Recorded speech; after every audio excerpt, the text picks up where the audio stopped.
अमीर बहू का ससुर, गरीब बहू का ससुर।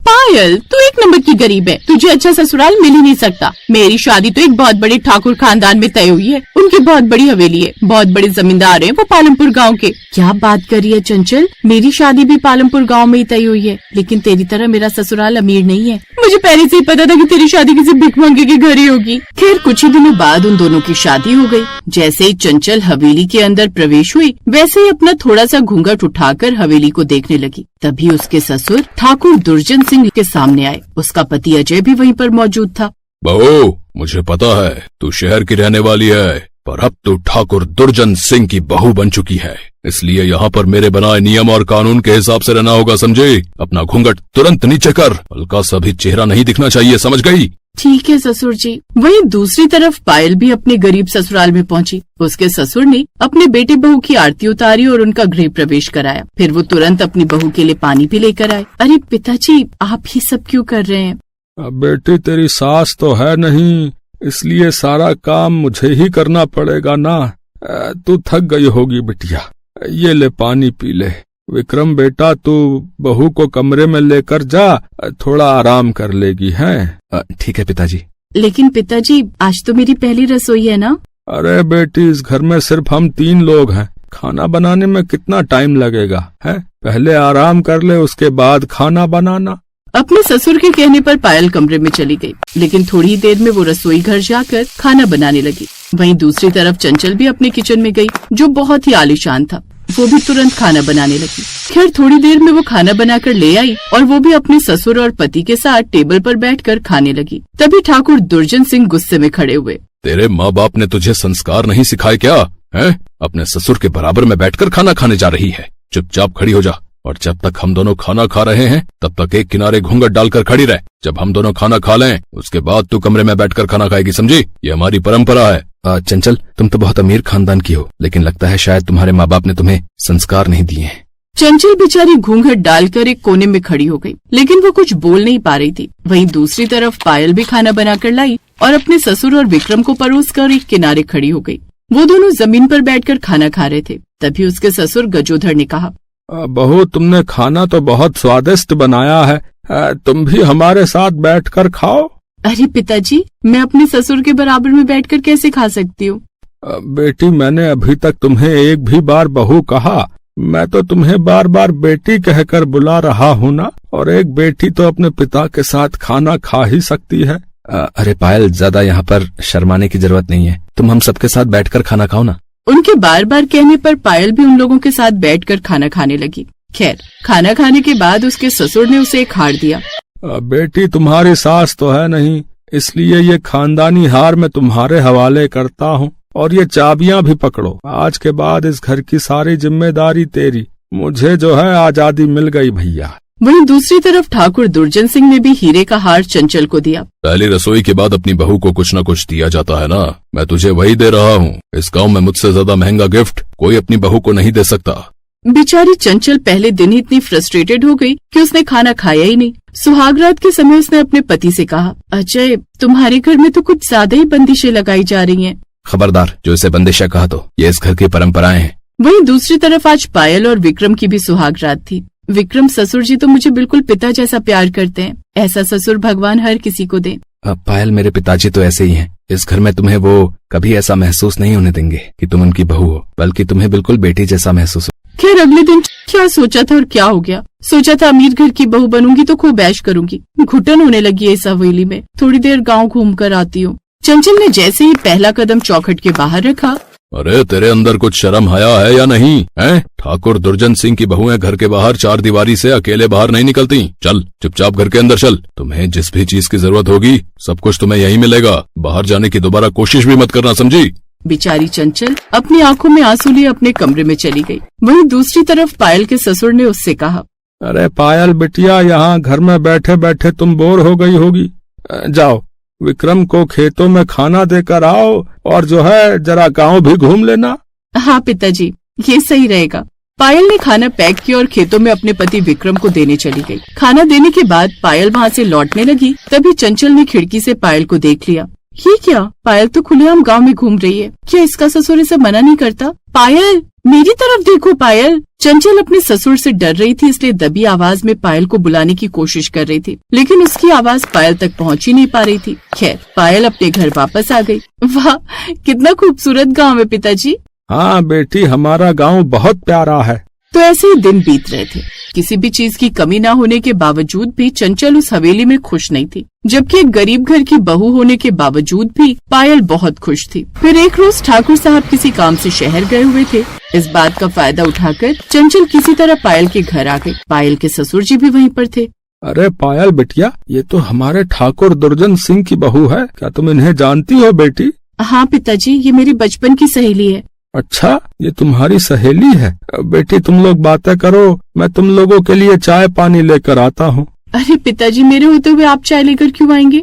बेटी तुम भूल गई, मैं तुम्हारा ससुर नहीं, तुम्हारा पिता हूँ। एक पिता अपनी बेटी के लिए कुछ भी कर सकता है। ये सब देखकर चंचल बहुत हैरान हुई। पायल, आज मुझे पता चला कि अमीर मैं नहीं बल्कि तू है। तुम्हारे ससुर जी तुम्हें कितना प्यार करते हैं। तुम जब चाहती हो तब गांव में घूम सकती हो, तुम्हें कोई रोक टोक नहीं है। तुम्हारे ससुर जी तुम्हें बेटी मानते हैं, वहीं मेरे ससुर जी। चंचल ने रोते रोते अपने बारे में सब कुछ बता दिया। खैर, कुछ दिनों बाद उस गांव में कोई फंक्शन हुआ। उसमें ठाकुर दुर्जन सिंह का भी परिवार था। इधर पायल के ससुर और पति सब लोग वहीं मौजूद थे। तभी ठाकुर दुर्जन सिंह की वजह से इस गांव में ये कार्यक्रम संपन्न हो पाया है। अब इस गांव की सभी बहुएं अपने अपने सास ससुर के बारे में दो दो शब्द कहेंगी। तो किसी बहू ने अपनी सास के बारे में कहा, किसी बहू ने अपने ससुर के बारे में। अब बारी थी चंचल। उसने ऊपरी मन से कहा, मेरे ससुर जी मुझे किसी चीज की कमी नहीं होने देते, सब कुछ कहने से पहले ही मिल जाता है। लेकिन पायल ने अपने ससुर के बारे में सिर्फ एक लाइन बोली, जिससे सभी हैरान हो गए। मेरे ससुर जी भगवान है। सबने जोरदार तालियां बजाई। तभी दुर्जन सिंह गजोधर के पास आए। गजोदर जी, मैं महंगी से महंगी चीज अपनी बहू को लाकर देता हूँ, फिर भी उसने ऐसा कुछ नहीं कहा। पर तुम्हारी बहू ने तुम्हें भगवान का दर्जा दे दिया। ऐसा क्या दे दिया तुमने उसे? चाचा जी, इन्होंने आज तक मुझे अपनी बहू नहीं बल्कि बेटी माना है। मुझ पर कोई बंदिश नहीं लगाई।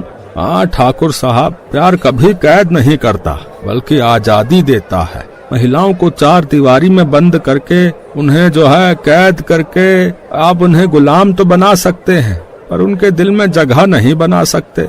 गजोधर जी, सच में आप दिल से बहुत अमीर हैं और मैं दिल का बहुत करीब। चंचल, आज के बाद तुम भी मेरी बहू नहीं बल्कि बेटी हो। अब तुम खुलकर अपनी जिंदगी जी सकती हो। उस दिन के बाद चंचल को भी आजादी मिल गई। उसने पायल का धन्यवाद किया और पुराने सारे गिले शिकवे भी दूर हो गए।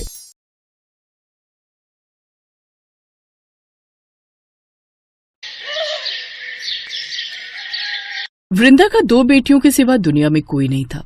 बड़ी बेटी सुनैना ने एक अमीर लड़के आकाश से लव मैरिज कर ली और वो शहर में रहने लगी। कुछ समय पहले संजोग से वृंदा की छोटी बेटी वर्षा की शादी भी उसी शहर में एक साधारण परिवार में हो गई, जिस शहर में उसकी बड़ी बहन ब्याही थी। काफी समय से वृंदा अपनी दोनों बेटियों से मिली नहीं थी, इसलिए इस बार वो अपनी बेटियों से मिलने के लिए शहर जा रही थी। रामलाल, देख, बेटियों के घर जा रही हूँ। बढ़िया लड्डू और मठरी बना कर देना। देसी घी में कोई कमी मत छोड़ना। शहर से लौटकर पूरे पैसे दूंगी। चिंता मत करो वृंदा बहन, मिठाई में कोई कमी नहीं आएगी। तुम्हारी बेटियों के ससुराल वाले तारीफ के पुल बांध देंगे। मैं ऐसी मिठाइयाँ तैयार करके दे रहा हूँ। हाँ, अच्छा, चलो, जब मिठाइयाँ तैयार हो जाएं तो मुझे घर दे जाना। मुझे कल सुबह की बस से निकलना है। अगले दिन सुबह की बस से वृंदा शहर में रहने वाली अपनी बड़ी बेटी सुनैना के घर पहले जाती है। वृंदा ने अपनी दोनों बेटियों को नहीं बताया था कि वो आने वाली है। अचानक अपनी माँ को आया देख उसकी बड़ी बेटी सुनैना का मुंह बन जाता है। माँ, तुमने मुझे आने से पहले बताया क्यों नहीं? मैंने सोचा कि मैं तुझे अचानक से आकर आश्चर्यचकित कर दूंगी। मेरा आना अच्छा नहीं लगा बेटी? नहीं, ऐसी कोई बात नहीं है माँ। वो तुम तो जानती हो मैं इतने बड़े परिवार की बहू हूँ। हमारे घर में बड़े बड़े मेहमानों का आना जाना लगा रहता है। अब अचानक से तुम आ गई हो तो मुझे सब कुछ देखना पड़ेगा ना। आज आकाशी के कुछ फ्रेंड्स आए हुए हैं तो उनके लिए चाय नाश्ता भिजवा रही हूँ।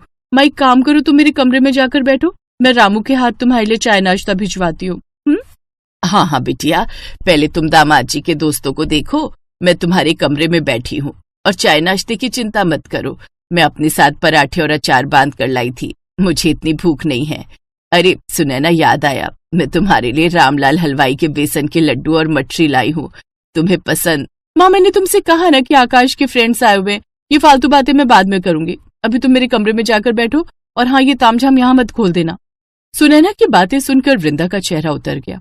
वो चुपचाप उसके कमरे में जाकर बैठ गई। अगले 2 घंटे तक कमरे में कोई भी नहीं आया, किसी ने एक गिलास पानी भी वृंदा को नहीं पूछा। काफी देर बाद सुनैना का पति आकाश कमरे में आया तो उसने वृंदा को वहां बैठे देखा। अरे माँ जी, आप कब आए? आप प्रणाम। बस बस, जीते रहो बेटा, बस थोड़ी देर पहले ही आई हूँ। सुनैना ने यहाँ बैठने के लिए बोला था, वो आपके दोस्त आए हुए थे, इसलिए मैं आपसे मिलने नहीं आई। हाँ, वो मेरे फ्रेंड्स आए हुए थे, बस अभी अभी गए हैं। मेरे दोस्त की आज शादी की सालगिरह है। सॉरी माँ, मैं तो भूल ही गई थी कि तुम आई हुई हो। क्या करूँ, इतने सारे काम में कुछ ध्यान ही नहीं रहता। अच्छा माँ, मैं कह रही थी कि तुम रामू से कहकर कुछ खाने का बनवा लेना, मम्मी जी होते तो आपका साथ हो जाता, वो भी अपनी बड़ी बहन के घर गई है। तभी तो मैं कह रही थी कि आप बता कर आती, आप बिना बताए आ गई। रामू, माँ को चाय नाश्ता दे दो, फिर रात का खाना। नहीं नहीं बेटा, मैं वैसे भी एक ही दिन के लिए आई हूँ, सोच रही हूँ रात वर्षा के घर रुक जाऊं। तुमसे और दामाद जी से तो मिल ही ली हूँ, बच्चे भी दिखाई नहीं दे रहे, कहाँ हैं? बच्चे भी मम्मी जी के साथ गए हैं, वो 2 दिन की छुट्टियां थी ना, इसलिए। माँ, मैं तैयार हो जाऊं, बहुत लेट हो रहा है। हाँ हाँ जरूर। दामाद जी, ज्यादा कुछ तो नहीं लाई मैं, ये शगुन के थोड़े पैसे मेरी तरफ से आशीर्वाद समझ कर रख लो। सुनैना, सबके लिए लड्डू और मठरी लाई थी, खा लेना, बच्चों को मेरा प्यार देना। ये एक लिफाफा तुम रखो, फिर पता नहीं कब मिलना हो। क्या माँ, तुम आज भी 101 रुपए का लिफाफा देती हो? एक काम करो, ये लिफाफा वर्षा को दे देना, उसे पैसों की जरूरत रहती है। आकाश, तुम भी पैसे माँ को लौटा दो, दिनेश को देने के काम आएंगे। हाँ हाँ। अरे ऐसे क्यों बेटा, ये तो तुम दोनों के लिए। सुनैना, सुनो तो बिटिया। माँ, मैं पहले ही बहुत लेट हो गई हूँ, मेरा ब्यूटी पार्लर में अपॉइंटमेंट है, मुझे रेडी होकर आकाश के साथ निकलना है। मैं आपको बिल्कुल नहीं सुन सकती। और हाँ, अगर खाना खाने का मन हो तो खाकर चली जाना, वरना रामू से कहकर जाना। कहीं ऐसा ना हो कि आप बिना बताए चले जाओ और घर का गेट खुला रहे। आजकल चोरों का कोई भरोसा नहीं है। कितने अरमानों से वृंदा अपनी बड़ी बेटी सुनैना से मिलने आई थी, पर सुनैना ने आज जिस तरह का बर्ताव किया, उससे वृंदा को बहुत दुख हुआ। उसने बड़ी बेटी के घर का पानी भी नहीं पिया, बस नौकर से कहकर घर से बाहर निकल आई। वृंदा की आंखों में आंसू थे। वो सोचने लगी कि अब बड़ी बेटी के घर तो मैं इस तरह से मिलकर आई हूँ, अब छोटी बेटी के घर कैसे जाऊं? वृंदा सड़क पर चलते चलते अभी सी सोच में थी कि तभी उसके आगे एक ऑटो रिक्शा आकर रुका। ऑटो रिक्शा दिनेश का था, क्योंकि दिनेश ऑटो रिक्शा चलाता था। माँ जी, आप यहाँ सड़क पर आपको देखकर मैं बहुत अचंभित हूँ। आप शहर आए हो और आपने बताया तक नहीं। आओ यहाँ ऑटो में बैठो, धूप तेज है। अब बस मैं वर्षा से मिलने ही जा रही थी, सोचा पहले सुनैना से मिल लूं। सुनैना से मिलकर वापस लौट रही थी। अच्छा, तो ये बात है। चलो फिर तो बहुत खुशी की बात है। वर्षा आपसे मिलेगी तो बहुत खुश होगी। आप ऑटो में बैठो, मैं सामने की दुकान से ठंडा पानी लाता हूँ। हाँ। दिनेश दौड़कर सामने की दुकान से ठंडे पानी की बोतल लेकर आता है और वृंदा को देता है। दिनेश ऑटो में चलते चलते वृंदा से बातें करता रहा।